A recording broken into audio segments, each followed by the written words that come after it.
This is how to reset the service indicator on your Mercedes B-Class. This is a B180, but it should work on all the same ones that have got the switches on the steering wheel in that particular pattern, and the dash, as you can see there.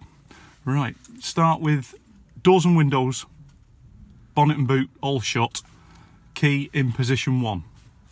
Then you're going to use the call button and the OK button. So you press the call, then OK, wait for a few seconds, and the dash changes to the sub-menu. We're going to use the down arrow to go to Assist Plus, then OK. Down to full service, OK. Then down, down, down, down, down, down. Confirm full service, OK. Oil grade, correct oil grade, yes. Cannot be undone, in other words, once it's reset, it's reset. Down to confirm, OK.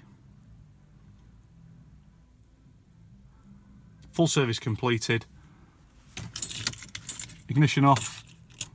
Ignition back to position 1, press right. Right. Serve, down to Assist Plus. Service A in 365 days. Service is reset. That's all there is to it. Thanks for watching. Like and subscribe.